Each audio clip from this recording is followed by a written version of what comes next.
आपके husband India में पैदा हुए, आपके हस्बैंड अमेरिकन सिटीज़न हैं, आपकी शादी कैसे हुई? आप लाहौर से हैं, आपकी अरेंज मैरिज है या लव मैरिज है? आप अपनी शादी की स्टोरी सुनाएँ। मेरा डीएम इन सारे क्वेश्चन से भरा पड़ा। ये सब क्वेश्चंस के आंसर मैं सोच रही थी इस वीडियो में दूँ और साथ में मैं बना रही थी अपना और बच्चों के लिए नाश्ता। अपने लिए नाश्ते में मैं बना रही थी वेज ऑमलेट क्योंकि हेल्दी खाना इस टाइम पे बहुत ही ज़रूरी है, और बच्चों के लिए बना रही थी पैनकेक, और साथ-साथ बच्चों को जो थी वो हेल्प करा रही थी क्योंकि वीकेंड है और हम जाने वाले थे शाम को अफ्तारी में।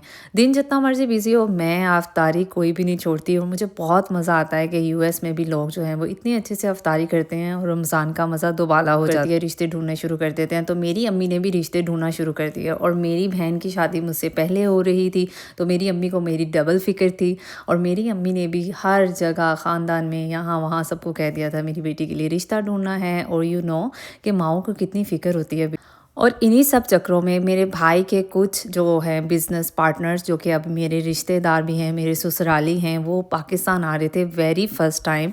और मेरी जो सिस्टर इन लॉ हैं वो तो कभी पाकिस्तान आई नहीं थी यार, बट ब्रदर इन लॉ जो थे वो पाकिस्तान आए हुए थे, तो वो उनको भी लेके आए। तो मेरे भाई ने उनको मेरी बहन की शादी पे इनवाइट किया कि अगर आप पाकिस्तान आ रहे हैं तो बहन की शादी ज़रूर अटेंड करें।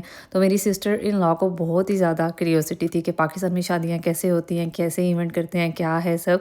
वैसे तो सिमिलर ही होता है, बट फिर भी कल्चर में आके उन जैसा रहना और सब। यहाँ पे मैं बना रही थी चना चाट, जो कि मुझे लेके जानी थी अफ्तारी पे, और क्योंकि हम वन डिश भी कर रहे थे। यहाँ पे यूएस में एक चीज़ बहुत अच्छी है, आप किसी के घर जाते हैं तो खाली हाथ नहीं करते, काम को डिवाइड कर लेते हैं। वहाँ से जाने से पहले मैंने सोचा थी थोड़ी सी टेंडिंग अच्छा, एंड तो वो पेंडिंग पाकिस्तान आए, हमारे घर में रहे, हमारे घर का कल्चर देखा, हम सबसे मिले, और वो बहुत ही ज़्यादा जो थे ना वो सरप्राइज़ हुए हमारी फैमिली से मिलके कि कितने लविंग एंड केयरिंग है।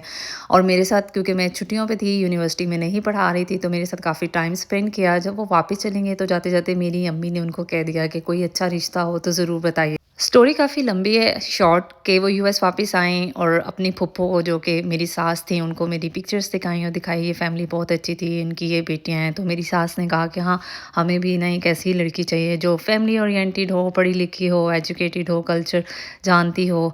तो बस क्या था कि मेरी सिस्टर इन लॉ ने फ़ोन किया मेरी अम्मी को और बोला कि हमारे पास रिश्ता है, मेरे भाई का है, मैं आपको गारंटी। हमारी फैमिली में कभी बाहर शादी नहीं होती थी, मैं वो पहली लड़की थी ख़ानदान की जो कि पाकिस्तान से यूएस जा रही थी। तो बहुत ज़्यादा डर था मेरे माँ बाप के दिल में कि अपनी बड़ी बेटी को हम बाहर भेज रहे हैं। बहुत से लोगों ने भी कहा बाहर के रिश्ते ऐसे होते हैं, वैसे होते हैं, बट जहाँ, और वो कहते हैं ना, जहाँ नसीब लिखा हो वहाँ आपको किस्मत ले ही जाती है। तो बस जट बनी पट ब्याह हो गया, छोटी ईद पे एंगेजमेंट, और बड़ी ईद के बाद मेरी शादी की डेट पक्की हो गई।